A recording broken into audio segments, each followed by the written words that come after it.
നമസ്കാരം. ഭാരതത്തിൻ്റെ വിദേശ രഹസ്യാന്വേഷണ ഏജൻസിയായ റോയും ഭാരതത്തിൻ്റെ തന്നെ ആർമി ഇൻ്റലിജൻസും ചേർന്ന് നടത്തിയ ഒരു സംയുക്ത ഓപ്പറേഷൻ പാകിസ്ഥാനെ ഞെട്ടിച്ച ഒരു സംഭവവികാസത്തെക്കുറിച്ചാണ് ഇന്ന് പറയുന്നത്. ഇതധികം പഴക്കമുള്ളതല്ല, ഇപ്പോൾ നടന്നുകൊണ്ടിരിക്കുന്ന ഒരു ഓപ്പറേഷൻ്റെ അതിൻ്റെ പ്രത്യാഘാതങ്ങൾ തീർന്നിട്ടില്ല എന്നർത്ഥം. ഈ ഓപ്പറേഷൻ നടന്നത് ഈ ഏപ്രിൽ മാസത്തിൽ തന്നെയാണ്. എന്താണ് സംഭവവികാസം ഉണ്ടായത്, എന്തുകൊണ്ടാണ് പാകിസ്ഥാൻ ഞെട്ടിയത് എന്നൊക്കെ പറയുന്നതിന് മുമ്പ് ഇന്ന് ഈ വിഷയം നമ്മൾ സംസാരിക്കുന്നത് വളരെ ചരിത്ര പ്രാധാന്യമുള്ള ഒരു ദിവസമാണ്. ഇന്ന് വെസ്റ്റ് ബംഗാളിൽ, പശ്ചിമ ബംഗാളിൽ തെരഞ്ഞെടുപ്പിൻ്റെ 2ാം ഘട്ടം പൂർത്തിയാകുകയാണ്. ഇന്ന് വൈകിട്ട് എക്സിറ്റ് പോൾ ഫലങ്ങൾ പുറത്തു വരും. പക്ഷേ ഇത് സാധാരണ ഒരു ഇലക്ഷൻ നടന്ന്, ഒരു സംസ്ഥാന നിയമസഭയിലേക്കുള്ള ഇലക്ഷൻ നടന്ന് ആ സംസ്ഥാനം ആര് ഭരിക്കുന്നു എന്നുള്ളതുപോലെയുള്ള ചുരുങ്ങിയ വിഷയമല്ല ബംഗാളിൽ നടക്കുന്നത്. കാരണം ബംഗാളിൽ ആര് ഭരിക്കുന്നു എന്നുള്ളത് കിഴക്കൻ മേഖലയിൽ മാത്രമല്ല, ഭാരതത്തിലൊട്ടാകെ തന്നെ ഭാരതത്തെ ബാധിക്കുന്ന ഒരു സുരക്ഷാ പ്രശ്നമായി, ഒരു സുരക്ഷാ വിഷയമായി, ഒരു സുരക്ഷാ ഭീഷണിയായി മാറിക്കഴിഞ്ഞിരിക്കുന്നു. ഒരു കാര്യം ഞാൻ ഉറപ്പു പറയാം, ഈ ബംഗാളിലെ തെരഞ്ഞെടുപ്പിൻ്റെ ഫലം എന്തായാലും ഒരു കാര്യം ഉറപ്പാണ്, ബംഗാളിൽ വലിയ തോതിൽ അക്രമമുണ്ടാക്കാൻ TMCയുടെ ഗുണ്ടകൾ ശ്രമിക്കും എന്നുള്ളതാണ്. TMCയുടെ ഗുണ്ടകളെന്ന് പറയുമ്പോൾ അത് വെറും രാഷ്ട്രീയ ഗുണ്ടകളല്ല, അതിൻ്റെ പിന്നിൽ പ്രവർത്തിക്കുന്നത് ജിഹാദികളാണ്. ആ ജിഹാദികൾ പൂർണ്ണമായും ഭാരതത്തിനുള്ളിൽ നിന്ന് വരുന്നവരുമല്ല. ഭാരതത്തിനുള്ളിൽ നിന്നുള്ള നിരവധി ജിഹാദി സംഘങ്ങൾ ഇപ്പോൾ TMCയോടൊപ്പം വർക്ക് ചെയ്യുന്നുണ്ട്, TMCയോടൊപ്പം പ്രവർത്തിക്കുന്നുണ്ട്. അവർക്ക് വേണ്ടി അക്രമങ്ങളിലും ഹിന്ദു വേട്ടയിലും ഇടപെടുന്നുമുണ്ട്. അത് മുർഷിദാബാദ് ജില്ലയിലും 24 പർഗാനസിലുമൊക്കെയുള്ള ആ ജില്ലകളിലൊക്കെയുള്ള ജിഹാദി സംഘങ്ങൾ TMCയോടൊപ്പം ചേർന്നാണ് പ്രവർത്തിക്കുന്നത്. അതിപ്പോൾ എല്ലാവർക്കും അറിയാം. പക്ഷേ അതിനപ്പുറം ബംഗ്ലാദേശിൽ നിന്ന് അതിർത്തി കടന്നു വരുന്ന, പാകിസ്ഥാൻ്റെ പൂർണ്ണ സംരക്ഷണയിലും പാകിസ്ഥാൻ്റെ ട്രെയിനിങ്ങും ഒക്കെ എടുത്തു വരുന്ന ജിഹാദി കൂട്ടങ്ങളെ കൂടി ഭാരതത്തിൻ്റെ സുരക്ഷാ സേനയ്ക്ക് ഇനിയുള്ള ദിവസങ്ങളിൽ നേരിടേണ്ടി വരും.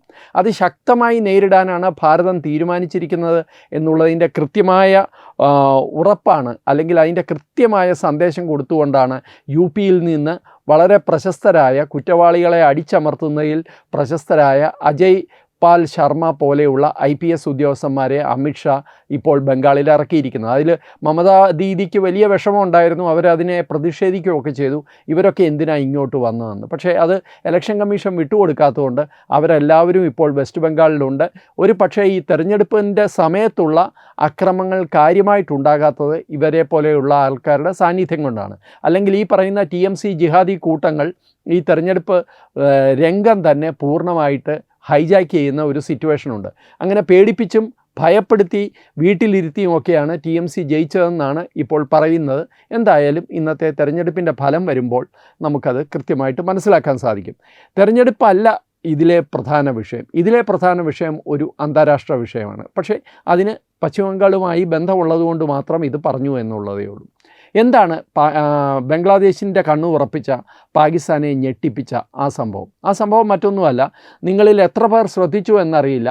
ഒരുപക്ഷെ ഭാരതത്തിനൊരു വലിയ സുരക്ഷാ വിജയമുണ്ടായ വിഷയമായതുകൊണ്ട് കേരളത്തിലെ മാധ്യമങ്ങളാരും അത് കാര്യമായിട്ട് ചർച്ച ചെയ്തിട്ടില്ല. ഏപ്രിൽ മധ്യത്തോടു കൂടി ബംഗ്ലാദേശിൻ്റെ എയർഫോഴ്സിൻ്റെ ഇൻ്റലിജൻസ് വിഭാഗം ബംഗ്ലാദേശിലെ തന്നെ എയർഫോഴ്സിൻ്റെ 7 സ്റ്റേഷനുകളിൽ റെയ്ഡ് നടത്തി. നമ്മളിവിടെങ്ങും ആ വാർത്ത കണ്ടിട്ടില്ല. ആ 7 എയർഫോഴ്സ് ബേസുകളിലും റഡാർ സംവിധാനങ്ങൾ ഉള്ളതാണ്. അതിലെ ധാക്കയിലുള്ള എയർഫോഴ്സ് ബേസിലെ റഡാർ സംവിധാനം ഏറ്റവും അത്യന്താധുനിക റഡാറാണ്. ഫ്രാൻസിൽ നിന്ന് ബംഗ്ലാദേശ് ഇറക്കുമതി ചെയ്താണ്. ആ ഒരൊറ്റ റഡാറിലൂടെ ബംഗ്ലാദേശിലെ മുഴുവൻ ആക്ടിവിറ്റീസും ഒപ്പിയെടുക്കാൻ സാധിക്കുന്ന, ആകാശമാർഗേണ ഉള്ള നീക്കങ്ങൾ, സൈനിക നീക്കങ്ങളൊക്കെ ഒപ്പിയെടുക്കാൻ സാധിക്കുന്ന ശക്തിയുള്ള അത്യന്താധുനിക സംവിധാനമാണ് ധാക്കയിലുള്ളത്. ആ ബേസ് ഉൾപ്പെടെ 7 ബേസുകളിൽ ബംഗ്ലാദേശ് എയർഫോഴ്സിൻ്റെ തന്നെ ഇൻ്റലിജൻസ് റെയ്ഡ് നടത്തുന്നു. 10 പേരെ അവർ സംശയത്തിൽ കസ്റ്റഡിയിലെടുക്കുന്നു. ഈ 10 പേരിൽ 2 പേർ സ്ക്വാഡ്രൺ ലീഡർ എന്ന് പറയുന്ന എയർഫോഴ്സിലെ സീനിയർ ഉദ്യോഗസ്ഥന്മാരാണ്. ബാക്കിയുള്ളവർ എയർമെൻ പോലെയുള്ള മറ്റ് റാങ്കുകളിൽ ജോലി ചെയ്യുന്നവരാണ്. ഇവരെല്ലാം ആർക്ക് വേണ്ടിയാണ് ജോലി ചെയ്തത് എന്ന് ചോദിച്ചു കഴിഞ്ഞാൽ ഇവരെല്ലാം ജോലി ചെയ്തിരുന്നത് പാകിസ്ഥാന് വേണ്ടിയിട്ടാണ്. പാകിസ്ഥാൻ ചാരന്മാരായ ബംഗ്ലാദേശി എയർഫോഴ്സ് ഉദ്യോഗസ്ഥന്മാരെയാണ് ബംഗ്ലാദേശ് എയർഫോഴ്സിൻ്റെ തന്നെ ഇൻ്റലിജൻസ് വിഭാഗം ഈ ഏപ്രിൽ മാസം മധ്യത്തോടുകൂടി അറസ്റ്റ് ചെയ്തത്. എന്തിന് പാകിസ്ഥാന് വേണ്ടി ബംഗ്ലാദേശിലെ എയർഫോഴ്സ് ഉദ്യോഗസ്ഥന്മാർ ജോലി ചെയ്യണം? അപ്പോൾ അത് ഒരു വളരെ സംശയമുണ്ടാക്കുന്ന ഒരു വിഷയമാണ്. അവർ യഥാർത്ഥത്തിൽ ആർക്കു വേണ്ടിയാണ് ജോലി ചെയ്തത്? അതിന് കൃത്യമായിട്ട് അവരുടെ ഭാഗത്ത് ഒരു മറുപടി ഉണ്ടായിരുന്നു. ഞങ്ങൾ വർക്ക് ചെയ്തത് തെഹ്രീക്കെ താലിബാൻ എന്ന് പറയുന്ന പാകിസ്ഥാൻ സർക്കാരിനെതിരെ പ്രവർത്തിക്കുന്ന ഇസ്ലാമിക ഭീകര സംഘടനയ്ക്ക് വേണ്ടിയിട്ടാണ് എന്നാണ് ഈ 9 പേരും പറഞ്ഞത്. ഇതിൽ 9 പേരെയും പിടിച്ചില്ല എന്നാണ് ചില റിപ്പോർട്ടുകൾ പറയുന്നത്. എന്തായാലും ഈ 2 ഓഫീസർമാരെ പിടിച്ചിട്ടുണ്ട്. ബാക്കിയുള്ളവർ പാകിസ്ഥാന്, തുർക്കി, പോർച്ചുഗൽ പോലെയുള്ള രാജ്യങ്ങളിലേക്ക് രക്ഷപ്പെട്ടു എന്നാണ് മനസ്സിലാക്കുന്നത്. അവർക്ക് വേണ്ടിയിട്ടുള്ള അന്വേഷണം തുടരുകയാണ്. എന്തായാലും പിടികൂടപ്പെട്ടവർ കൃത്യമായിട്ട് പറഞ്ഞു, ഞങ്ങൾ തെഹ്രീക്കെ താലിബാന് വേണ്ടിയാണ് വർക്ക് ചെയ്തത്, ഞങ്ങൾ പാകിസ്ഥാന് വേണ്ടിയല്ല വർക്ക് ചെയ്തതെന്നാണ് പറഞ്ഞത്. പാകിസ്ഥാന് വേണ്ടിയല്ല ഞങ്ങൾ ചാരപ്രവർത്തനം നടത്തിയതെന്നാണ് പറഞ്ഞത്. പക്ഷേ ബംഗ്ലാദേശ് ഉദ്യോഗസ്ഥന്മാരുടെ കയ്യിൽ ഇതിന് കൃത്യമായ രേഖകളുണ്ടായിരുന്നു. അവരപ്പം തന്നെ അത് പൊളിച്ചു. കാരണം പാകിസ്ഥാനുള്ളിൽ പാകിസ്ഥാൻ സർക്കാരിനെതിരെ പ്രവർത്തിക്കുന്ന തെഹ്രീക്കെ താലിബാൻ എന്ന് പറയുന്ന ഒരു തീവ്രവാദി പ്രസ്ഥാനത്തിന് ഒരിക്കലും ബംഗ്ലാദേശിൽ വന്ന് ജോലി ചെയ്യേണ്ട അല്ലെങ്കിൽ ചാരപ്രവർത്തനം നടത്തേണ്ട ഒരു കാര്യമില്ല. അവർക്ക് ഒരു ഇൻട്രസ്റ്റും ഇല്ല അതിനകത്ത്. അവർക്ക് ബംഗ്ലാദേശിനെ കുറിച്ച് അറിയുക പോലുമില്ല, കാര്യമായിട്ട് അറിയില്ല. അപ്പോൾ അവരെന്തിനാണ് ബംഗ്ലാദേശിലെ ഇത്രയും സീനിയർ ഉദ്യോഗസ്ഥന്മാരെ ഉപയോഗിക്കുന്നത്? അവർക്ക് അതിനുള്ള കഴിവുമില്ല, അതിനുള്ള റീച്ചുമില്ല. അപ്പോൾ ഇതാർക്ക് വേണ്ടിയിട്ടാണ്? അവസാനം ഇപ്പോൾ തെളിഞ്ഞിരിക്കുന്നത് ഇത് കൃത്യമായിട്ട് പാകിസ്ഥാൻ പട്ടാളത്തിന് വേണ്ടി തന്നെ, ISIക്ക് വേണ്ടി തന്നെയാണ് ഈ ഉദ്യോഗസ്ഥന്മാർ ജോലി ചെയ്തിരുന്നത് എന്നുള്ളതാണ്. ഇത് കൃത്യമായിട്ട് എങ്ങനെ ബംഗ്ലാദേശ് ഉദ്യോഗസ്ഥന്മാർക്ക് മനസ്സിലായി? അവിടെയാണ് ഭാരതത്തിൻ്റെ രഹസ്യാന്വേഷണ ഏജൻസിയായ റോയുടെ റോള് വരുന്നത്. ഇത് കൃത്യമായിട്ട് ബംഗ്ലാദേശിനെ ബ്രീഫ് ചെയ്തത് ഇന്ത്യയുടെ രഹസ്യാന്വേഷണ ഏജൻസിയും ഇന്ത്യയുടെ ആർമി ഇൻ്റലിജൻസും ചേർന്നാണ്. എപ്പോഴാണ് ബ്രീഫ് ചെയ്തത്? ഈ ഏപ്രിൽ മാസം ആദ്യവാരം ബംഗ്ലാദേശിൽ നിന്ന് ഒരു വളരെ സീനിയറായിട്ടുള്ള ഒരു ഡെലിഗേഷൻ ദില്ലിയിലെത്തിയിരുന്നു. ഏപ്രിൽ 7-ാം തീയതി മുതൽ അവർ 3-4 ദിവസം ദില്ലിയിലുണ്ടായിരുന്നു. ആ ഡെലിഗേഷനെ ലീഡ് ചെയ്തത് ഖലീലുർ റഹ്മാനാണ്. ഖലീലുർ റഹ്മാനെ ബംഗ്ലാദേശ് ശ്രദ്ധിക്കുന്നവർക്ക് കൃത്യമായിട്ട് മനസ്സിലാവും. അദ്ദേഹം ബംഗ്ലാദേശിൽ കഴിഞ്ഞ മുഹമ്മദ് യൂനസ് സർക്കാരിൻ്റെ സമയത്ത് നാഷണൽ സെക്യൂരിറ്റി അഡ്വൈസറായിരുന്നു. നമ്മുടെ അജിത് ദോവലിനെ പോലെ NSA ആയിരുന്നു. അദ്ദേഹമാണ് ഇപ്പോൾ ബംഗ്ലാദേശിൻ്റെ ഫോറിൻ മിനിസ്റ്റർ. ഇദ്ദേഹത്തിൻ്റെ നേതൃത്വത്തിലുള്ള സംഘമാണ് ഇവിടെ എത്തിയത്. ഇവരോട് കൃത്യമായി ശ്രീ അജിത് ദോവലിൻ്റെ നേതൃത്വത്തിലുള്ള സംഘമാണ് ഈ ബ്രീഫിംഗ് നടത്തിക്കൊടുത്തത്. ഈ ബ്രീഫിങ്ങിൽ അവർ കൃത്യമായി പറഞ്ഞത്, യഥാർത്ഥത്തിൽ ഈ പാകിസ്ഥാനും പാകിസ്ഥാൻ്റെ ISIയും ഈ ബംഗ്ലാദേശി ഉദ്യോഗസ്ഥന്മാരെ റിക്രൂട്ട് ചെയ്തിരിക്കുന്നത്, ചാരന്മാരായി അവരെ എടുത്തിരിക്കുന്നത് ഭാരതത്തിനെതിരെ പ്രവർത്തിക്കാനാണ്, കിഴക്കൻ ഭാരതത്തിൽ പ്രശ്നങ്ങൾ ഉണ്ടാക്കാനാണ്. പക്ഷേ ഇവർ കിഴക്കൻ ഭാരതത്തിൽ മാത്രമായിട്ട് നിൽക്കില്ല. ഇവർ ഭാരതത്തിനുള്ളിൽ പ്രശ്നങ്ങൾ ഉണ്ടാക്കുമ്പോൾ തന്നെ ബംഗ്ലാദേശിനുള്ളിലും പാകിസ്ഥാൻ്റെ സ്വാധീനം വർദ്ധിപ്പിക്കാനും നാളെ ഈ സർക്കാരിനെ, ഇപ്പോഴുള്ള താരിഖ് റഹ്മാൻ്റെ നേതൃത്വത്തിലുള്ള സർക്കാരിനെ താഴെ ഇറക്കാൻ പോലും ISIക്ക് സാധിക്കും ഈ ഒരു പരിപാടി മുമ്പോട്ട് പോയാൽ എന്ന് വളരെ കൃത്യമായ ബ്രീഫിംഗാണ് ഇന്ത്യൻ സംഘം ശ്രീ അജിത് ദോവലിൻ്റെ നേതൃത്വത്തിൽ ഈ ഖലീലുർ റഹ്മാനും സംഘത്തിനും പറഞ്ഞു കൊടുത്തത്. ഇന്ന് മാത്രമല്ല, ആരൊക്കെയാണ് ഈ ചാരപ്രവർത്തനം നടത്തുന്നത്, അവരേതൊക്കെ ബേസുകളിലാണ് ഉള്ളത് എന്നൊക്കെ ഭാരതത്തിൻ്റെ രഹസ്യാന്വേഷണ ഏജൻസി കഴിഞ്ഞ 6 മാസം കൊണ്ട് ശേഖരിച്ച മുഴുവൻ വിവരങ്ങളും ഇവർക്ക് നൽകുകയും ചെയ്തു. അതിൻ്റെ അടിസ്ഥാനത്തിൽ വളരെ കൃത്യമായി ഒട്ടും സമയം വൈകിക്കാതെ നടന്ന റെയ്ഡിൻ്റെ ഫലമായിട്ടാണ് ഈ 10 ഉദ്യോഗസ്ഥന്മാരെ പിടിച്ചത്. ഇത്രയുമാണ് ഇതുവരെയുള്ള സംഭവവികാസങ്ങൾ. ഇനി ഇതിനകത്തെ പ്രധാനപ്പെട്ട ചോദ്യം, എങ്ങനെ ISIക്ക് ഇത്രയും സീനിയർ ഉദ്യോഗസ്ഥന്മാരെ പെട്ടെന്ന് ചാരന്മാരാക്കാനും പ്രവർത്തിപ്പിക്കാനും, അത് ഈ പറയുന്ന വളരെ കൃത്യമായ എല്ലാ റഡാർ സ്റ്റേഷനുകളിലും ISIയുടെ ചാരന്മാരുള്ള സ്ഥിതി വന്നു കഴിഞ്ഞിരുന്നു ബംഗ്ലാദേശിൽ. അത് ഒരു രാജ്യത്തെ ഞെട്ടിപ്പിക്കുന്ന കാര്യമാണ്. ബംഗ്ലാദേശിനെ ഞെട്ടിപ്പിച്ചു എന്നാണ് നമ്മളത് മനസ്സിലായത്. ഖലീലുർ റഹ്മാനും ബംഗ്ലാദേശിൻ്റെ പ്രൈം മിനിസ്റ്റർ താരിഖ് റഹ്മാനും ഒക്കെ ഞെട്ടിപ്പോയി എന്നാണ് പറയുന്നത്. ഇത്രയും സീനിയർ ഉദ്യോഗസ്ഥന്മാർ പാകിസ്ഥാനിന് വേണ്ടി ചാരപ്പണി ചെയ്യുന്നു എന്ന് പറഞ്ഞപ്പോൾ അത് അവർക്ക് തന്നെ സുരക്ഷാ ഭീഷണിയാണ് എന്നുള്ള കാര്യത്തിലും അവർക്ക് സംശയമില്ലായിരുന്നു. അപ്പോൾ അത് വളരെ കൃത്യമായി അന്വേഷിച്ച് ഇവരുടെ മുഴുവൻ ഡീറ്റെയിൽസും എടുത്തു കൊടുത്തത് ഭാരതമാണ്. അപ്പോൾ എന്തുകൊണ്ടാണ് ഭാരതം ഇതെടുത്തു കൊടുത്തതെന്ന് ചോദിച്ചു കഴിഞ്ഞാൽ, ഭാരതത്തിൻ്റെ സുരക്ഷാ ഭീഷണി ഒരു വലിയ വിഷയമായതുകൊണ്ട് തന്നെയാണ്. യഥാർത്ഥത്തിൽ ഇവരുടെ ലക്ഷ്യം എന്തായിരുന്നു? പലരും റിപ്പോർട്ട് ചെയ്തിട്ടുള്ളത്, ചില ദേശീയ മാധ്യമങ്ങൾ ഈ വിഷയത്തിൽ റിപ്പോർട്ട് ചെയ്തിട്ടുള്ളത്, അവരുടെ ലക്ഷ്യം സിലിഗുരി നെക്കാണ്.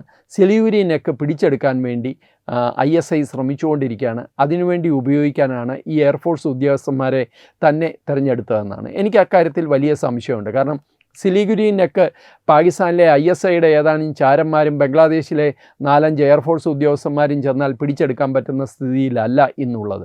പണ്ട് അത് വളരെ ഓപ്പൺ ആയിരുന്നു, ആർക്ക് വേണമെങ്കിലും നടന്ന് കയറാവുന്ന പോകാവുന്ന സ്ഥലമായിരുന്നു. പക്ഷേ ഇന്ന് സിലിഗുരി നെക്കെന്ന് പറയുന്നത് നമ്മളെ സംബന്ധിച്ചിടത്തോളം ഒരു വലിയ കോട്ട തന്നെയാണ്. നമ്മൾ വളരെ കൃത്യമായി അവിടെ സൈനിക സാന്നിധ്യം വർദ്ധിപ്പിച്ചിട്ടുണ്ട്. അവിടെ എല്ലാ തരത്തിലുള്ള അത്യന്താധുനിക സൈനിക സംവിധാനങ്ങളുണ്ട്, ആയുധങ്ങളുണ്ട്, എല്ലാം ഉണ്ട്. അതുകൊണ്ട് അവിടുത്തെ 1 ഇഞ്ച് ഭാരതത്തിൻ്റെ തൊടാൻ ഇവർക്കാർക്കും സാധിക്കില്ല എന്ന് മാത്രമല്ല, അങ്ങനെ എന്തെങ്കിലും സാഹസത്തിന് മുതിർന്നു കഴിഞ്ഞാൽ ബംഗ്ലാദേശിന് വലിയ നഷ്ടം വരുത്തിക്കൊണ്ട് ഈ സിലിഗുരി നെക്കിനെ ഒരു 10 നാഷണൽ ഹൈവേയുടെ വീതിയിലേക്ക് മാറ്റാൻ നമുക്ക് സാധിക്കുകയും ചെയ്യും. അപ്പോൾ തീർച്ചയായിട്ടും സിലിഗുരി നെക്കല്ല ഇവരുടെ ഉദ്ദേശം. പിന്നെന്താണ് ഇവരുടെ ഉദ്ദേശം? ഭാരതത്തിൻ്റെ വടക്കുകിഴക്കൻ സംസ്ഥാനങ്ങൾ തന്നെയാണ്. ഭാരതത്തിൻ്റെ ബംഗാൾ ഉൾപ്പെടെ ഉള്ള ബംഗാൾ, ആസാം ഉൾപ്പെടെയുള്ള സംസ്ഥാനങ്ങളും ഭാരതത്തിൻ്റെ മറ്റ് വടക്കുകിഴക്കൻ സംസ്ഥാനങ്ങളും എങ്ങനെയും ഭാരതത്തിൽ നിന്ന് വേർതിരിച്ച് അല്ലെങ്കിൽ വിഘടിപ്പിക്കുന്ന തരത്തിലേക്കുള്ള പ്രവർത്തനങ്ങളുടെ ഒരു തുടക്കമാണ് ISI അവിടെ പ്ലാൻ ചെയ്തതെന്ന് കൃത്യമായിട്ട് ഇന്ന് ഭാരതത്തിന് ബോധ്യമുണ്ട്. ആ പ്രവർത്തനങ്ങൾക്ക് തീർച്ചയായിട്ടും പല വിദേശ രാജ്യങ്ങളുടെയും സഹായമുണ്ട്. പാകിസ്ഥാനെ സംബന്ധിച്ചിടത്തോളം പാകിസ്ഥാൻ ഇത്തരം പ്രവർത്തനങ്ങളെല്ലാം ഭാരതത്തിനെതിരെ ചെയ്യുന്നത് ഭാരതത്തെ നശിപ്പിക്കാനും അല്ലെങ്കിൽ ഭാരതത്തെ ക്ഷീണിപ്പിക്കാനും വേണ്ടി മാത്രമല്ല. പാകിസ്ഥാനെ സംബന്ധിച്ചിടത്തോളം ഇത്തരം പ്രോജക്റ്റുകൾക്ക് പാകിസ്ഥാന് ചൈനയിൽ നിന്നും അമേരിക്കയിൽ നിന്നും ഒരുപോലെ ഡോളേഴ്സ് കിട്ടുന്നുണ്ട്. ഞാൻ നേരത്തെ ഒരു റിപ്പോർട്ടിൽ പറഞ്ഞതുപോലെ, നേരത്തെ RP തോട്ട്സിൽ പറഞ്ഞതുപോലെ, പാകിസ്ഥാൻ രാജ്യം പട്ടിണി കിടന്നാലും അവിടെ പെട്രോളില്ല, വൈദ്യുതിയില്ല, കഴിക്കാൻ ആഹാര സാധനങ്ങളില്ലെങ്കിലും ISIയെ സംബന്ധിച്ചിടത്തോളം പാകിസ്ഥാൻ രഹസ്യാന്വേഷണ ഏജൻസിക്ക് ഒരിക്കലും ഫണ്ടിൻ്റെ ഷോർട്ടേജ് ഇല്ല. അതിന് കാരണം ഇതുപോലുള്ള തരികിട പ്രോജക്റ്റുകളുമായി ഇവർ ചൈനയെയും അമേരിക്കയെയും അമേരിക്കൻ ഡീപ്പ് സ്റ്റേറ്റിനെയും ഒക്കെ സമീപിച്ച് ഇപ്പോൾ ഞങ്ങൾ ശരിയാക്കി തരാമെന്ന് പറഞ്ഞ് ഒരു ഫണ്ട് മേടിക്കുകയാണ്. ഇത് അതുപോലെ ഒരു ഫണ്ടഡ് പ്രോജക്റ്റാണ്. ശരിക്കും പറഞ്ഞു കഴിഞ്ഞാൽ നോർത്ത് ഈസ്റ്റ് ആയതുകൊണ്ട് ഇത് അമേരിക്കൻ ഡീപ്പ് സ്റ്റേറ്റിൻ്റെ തന്നെ കൃത്യമായ ഒരു പ്രോജക്റ്റാണ്. കാരണം അമേരിക്കൻ ഡീപ്പ് സ്റ്റേറ്റിൻ്റെ ദീർഘകാലത്തെ ആവശ്യമാണ് വടക്കുകിഴക്കൻ സംസ്ഥാനങ്ങളിൽ ഒരു ഫുട് ഹോൾഡ്, അവർക്കൊരു ബേസ് കിട്ടുക. ഒരു ക്രിസ്ത്യൻ രാജ്യം അവിടെ ഉണ്ടാക്കുന്നതിനെക്കുറിച്ച് നമ്മൾ തന്നെ നേരത്തെ റിപ്പോർട്ട് ചെയ്തിട്ടുണ്ട്. അപ്പോൾ ഇതിനെല്ലാം സഹായകരമായ രീതിയിൽ ധാക്കയിൽ ഒരു വലിയ ISI ബേസ് ഉണ്ടാക്കാനുള്ള ശ്രമത്തെയാണ് ഒറ്റയടിക്ക് ഭാരതത്തിൻ്റെ വിദേശ രഹസ്യാന്വേഷണ ഏജൻസിയായ റോ തകർത്ത് കളഞ്ഞിരിക്കുന്നത്. പക്ഷേ ഇതുകൊണ്ട് ഈ ഒരു വലിയ പ്രശ്നം തീരില്ല. കാരണം ബംഗാളിനുള്ളിൽ മമതാ ദീദി ഇതുവരെ ഭരിച്ചുകൊണ്ടിരുന്ന ബംഗാളിനുള്ളിൽ മാത്രമല്ല, ആ തീവ്രവാദി സംഘവും ജിഹാദി സംഘവും ബംഗ്ലാദേശിലിരിക്കുന്ന പാകിസ്ഥാനി ISIയുടെ സപ്പോർട്ടോടുകൂടി കിഴക്കൻ സംസ്ഥാനങ്ങളിലെല്ലാം പടരാനുള്ള ശ്രമങ്ങളാണ് ഇപ്പോൾ നടത്തിക്കൊണ്ടിരിക്കുന്നത്. അതുകൊണ്ട് തീർച്ചയായിട്ടും ജാഗ്രത പുലർത്തേണ്ടത് അത്യാവശ്യമാണ്. പക്ഷേ അതോടൊപ്പം ഈ ഒരൊറ്റ നീക്കത്തിലൂടെ ബംഗ്ലാദേശിലെ താരിഖ് റഹ്മാൻ സർക്കാരിൻ്റെ വിശ്വാസ്യത നേടാൻ ഒരു പരിധിവരെ ഭാരതത്തിന് സാധിച്ചിട്ടുണ്ട്. ഞാൻ നേരത്തെയുള്ള RP തോട്ട്സിൽ പറഞ്ഞിട്ടുള്ളതുപോലെ ചൈനയുടെയും അമേരിക്കയുടെയും UK-യുടെയും ഒക്കെ വിദേശ രഹസ്യാന്വേഷണ ഏജൻസികളുടെ കേളീരംഗമായിട്ട് മാറിയിട്ടുണ്ട് ഇപ്പോൾ ധാക്ക. അത് വളരെ കൃത്യമായി നമുക്ക് പല സംഭവങ്ങളിലൂടെ അറിയാവുന്നു. ഒരു കാലത്ത് കാഠ്മണ്ഡു ആയിരുന്നു ISIയുടെയും CIA-യുടെയും ഈ പറയുന്ന ചൈനീസ് ഇൻ്റലിജൻസ് ഏജൻസിയുടെയൊക്കെ അവരുടെയൊക്കെ ഒരു പ്രധാന ഓപ്പറേഷൻ തിയേറ്റർ എന്ന് പറയുന്നത് കാഠ്മണ്ഡു ആയിരുന്നു.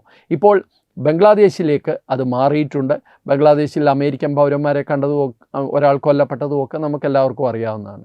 അപ്പോൾ അങ്ങനെ ഒരു സ്ഥലത്ത് ഭാരതത്തിന് ഒരു വിശ്വാസ്യത നേടിയെടുക്കാൻ, അവരുടെ സർക്കാരിൻ്റെ വിശ്വാസ്യത നേടിയെടുക്കാൻ ഈ ഒരു വിഷയത്തിൽ സാധിച്ചിട്ടുണ്ട്. ഭാരതത്തിന് നേരെ ഉയർന്ന ഒരു വലിയ ഭീഷണിയെ വേരോടെ പിഴുതെറിയാനും ഭാരതത്തിന് ഈ ഒരൊറ്റ നീക്കത്തിലൂടെ നമ്മളുടെ ഇൻ്റലിജൻസ് ഏജൻസിക്ക് സാധിച്ചിട്ടുണ്ട്. നമസ്കാരം. വിട്ടുവീഴ്ചയില്ലാത്ത നിലപാടുകളുമായി ദേശീയതയുടെയും സമാജത്തിൻ്റെയും ശാക്തീകരണത്തിനു വേണ്ടി തത്വമയിയുടെ ജൈത്രയാത്ര തുടരുകയാണ്. യൂട്യൂബിൽ മാത്രം തത്വമയിക്ക് 10 ലക്ഷം സബ്സ്ക്രൈബേഴ്സിലേക്ക് എത്താൻ ഏതാനും ചുവടുകൾ മാത്രമാണ് ബാക്കി. മറ്റ് സോഷ്യൽ മീഡിയ പ്ലാറ്റ്ഫോമുകളിലും തത്വമയിയുടെ നിറസാന്നിധ്യം തുടരുകയാണ്. ഈ അവസരത്തിൽ ഞങ്ങൾക്ക് നിങ്ങളോടുള്ള അഭ്യർത്ഥന ഞങ്ങളോടൊപ്പം നിൽക്കുക എന്നുള്ളതാണ്. നിങ്ങൾ ഉപയോഗിക്കുന്ന ഏത് സോഷ്യൽ മീഡിയ പ്ലാറ്റ്ഫോം ആണെങ്കിലും ഞങ്ങളുടെ വരിക്കാരാകുക, ഞങ്ങളെ സബ്സ്ക്രൈബ് ചെയ്യുക, നിങ്ങളുടെ സുഹൃത്തുക്കളിലേക്ക് തത്വമയിയുടെ ഈ സന്ദേശം പ്രചരിപ്പിക്കുക. ഞങ്ങളോടൊപ്പം നിൽക്കൂ, രാഷ്ട്രത്തോടൊപ്പം നിൽക്കൂ, ദേശീയതയ്ക്കൊപ്പം സഞ്ചരിക്കൂ.